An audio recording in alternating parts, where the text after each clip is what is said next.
Electrohidráulica práctica, secuencia A más, B más, A menos, B menos. Muy buenas a todos. En este vídeo os muestro una práctica de electrohidráulica sobre la secuencia A más, B más, A menos, B menos. Se mostrará paso a paso cómo implementar esta secuencia en un sistema electrohidráulico. Estudiaremos tanto los componentes del circuito hidráulico como los del circuito eléctrico, así como el funcionamiento del mismo. Además, se realizarán las pruebas para verificar que la secuencia funciona correctamente. Y al igual que en vídeos anteriores, simularemos el montaje con el programa FluidSim H. Comenzamos.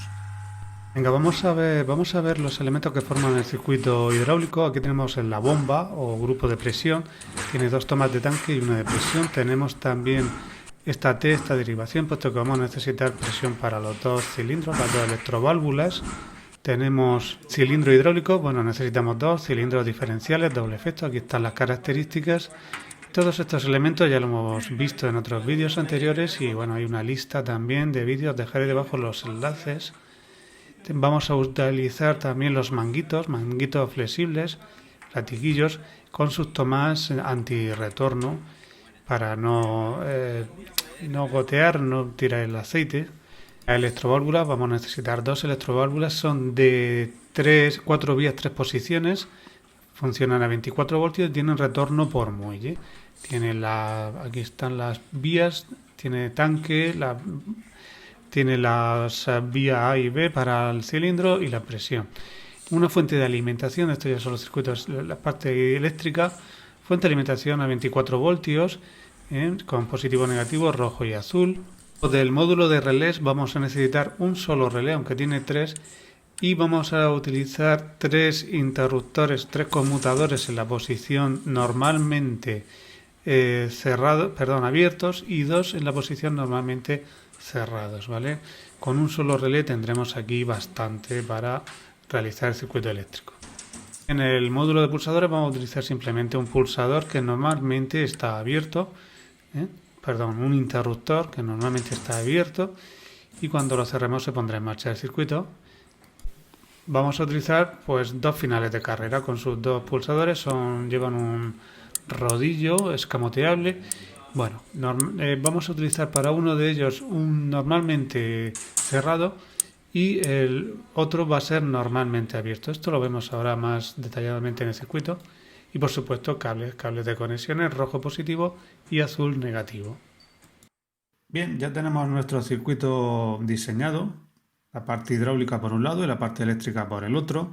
Todos los componentes, todos los elementos salen de la librería. No voy a explicar aquí cómo es muy sencillito, cómo se colocan, cómo se unen, pero que esto lo tenéis que hacer vosotros, lo tenéis que trabajar vosotros. Sí que vamos a entrar en detalle en los que estamos utilizando aquí en este circuito, porque hay algunas cositas que cambiar. Por ejemplo, como vamos a utilizar un cilindro o dos cilindros diferenciales de doble efecto, se va seleccionando aquí las opciones de nuestro caso real, cilindro de doble efecto con doble vástago.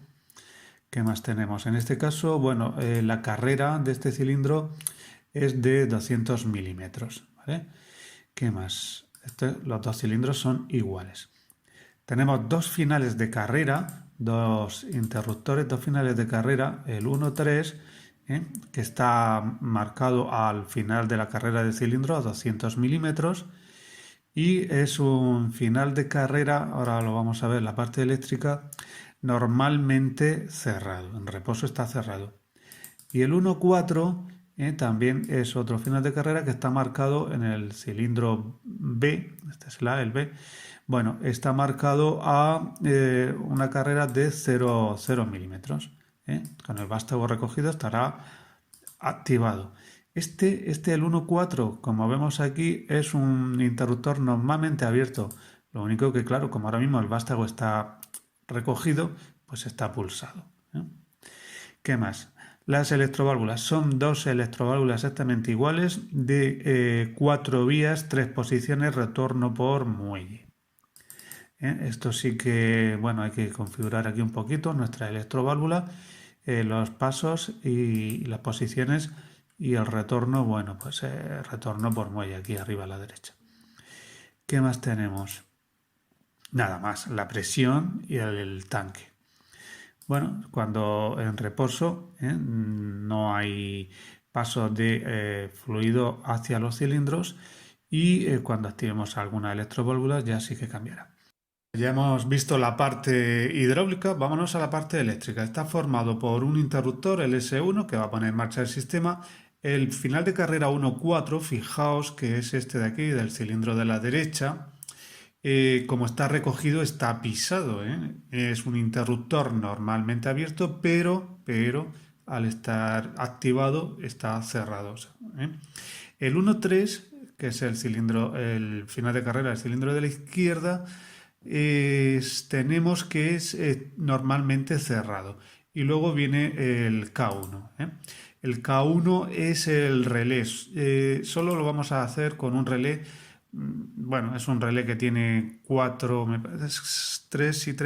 seis interruptores, tres normalmente abiertos y tres normalmente cerrados, por lo tanto no lo permite. Esto no es una solución única, pero sí que es la más sencilla, la menos compleja, la que menos averías va a provocar y la que debemos de utilizar. En cuanto a la configuración de estos finales de carrera, son con rodillo, ¿eh? Nada más, esto no tiene más historia. El K1, nada, es nombrarlo y ya está. Bueno, tenemos que el K1 va a activar 1, 2 y 3 interruptores normalmente cerrados. Dos de ellos para alimentar a la bobina I2 y 4, las bobinas de la derecha de la electroválvula, I2 está de aquí y esta de aquí y 4. Bien, y también va a alimentar el interruptor normalmente cerrado cuando se active el relé para mantener la alimentación en el relé hasta que se pise el 1.3, el final de carrera 1.3. Ahora lo vemos. Y también este K1 mueve el interruptor normalmente cerrado, estos dos interruptores normalmente cerrados que alimentan a las bobinas de la izquierda de las dos electroválvulas I1 y 3. Vamos a ponerlo en funcionamiento. Si le damos al play, vemos que por un lado la parte de la electricidad llega positivo a la bobina I1 y 3, por lo tanto a las electroválvulas, a las bobinas, y por lo tanto bascula la válvula, la electroválvula, dejando pasar el aceite a la cámara B, a la cámara posterior de los dos cilindros, las dos electroválvulas. Van, por así decirlo, en paralelo. Bueno, es en la cámara de la derecha, la cámara A, pues todo el aceite vuelve al tanque. Si ahora activamos el sistema, cierro el interruptor, pues fijaos que se alimentan las electroválvulas 2 y 4 y la 1 y 2 dejan de alimentarse, por lo tanto bascula. Voy a ponerlo en pausa y lo vemos. ¿Vale? Ahora mismo no hay ningún pulsador, ningún final de carrera activado, ¿vale? Como he cerrado el interruptor, está cerrado. No hay nada activado. El 1.4 vuelve a su posición de reposo, normalmente abierto, y el 1.3 su posición de reposo normalmente cerrado. Bueno, el caso es que la bobina del relé está alimentada a través del interruptor este K1 y también están alimentadas las bobinas 2 y 4 de la electroválvula, las bobinas de la derecha. En estas circunstancias, pues lo que está ocurriendo aquí es que el aceite, bueno, está llenando la cámara de las derechas, la cámara A. Vamos a ver, le doy al play y seguimos funcionando. En función de que se pise un final de carrera u otro, cambia aquí la alimentación de corriente o no al relé K1 y cambian todos sus conmutadores. Bueno, pues no es tan difícil, sí que es un poquito laborioso, pero bueno, que tenéis que simularlo antes de montarlo. Continuamos. Fijaos en dos cositas, cómo bascula el 1.3 y el 1.4 durante un instante, cada vez que llegamos a los finales de carrera. Y la otra cosa que quiero que quede clara es que si yo abro o si abrimos el interruptor a mitad de recorrido, el ciclo continúa hasta que los vástagos quedan recogidos. Fijaos que si hago como si fuese una pulsación, se hace un solo ciclo y aquí termina. No pueden quedar los vástagos a mitad de recorrido, tienen que quedar recogidos. Bien, pues ya está todo. Podemos observar que en este último sketch de vídeo funciona perfectamente. Cuando lo apaguemos, pues los cilindros quedan recogidos y nada más. Pero sirva para algo y nos vemos en el siguiente vídeo, que estoy ya pensando en introducir Arduino para automatizar cositas.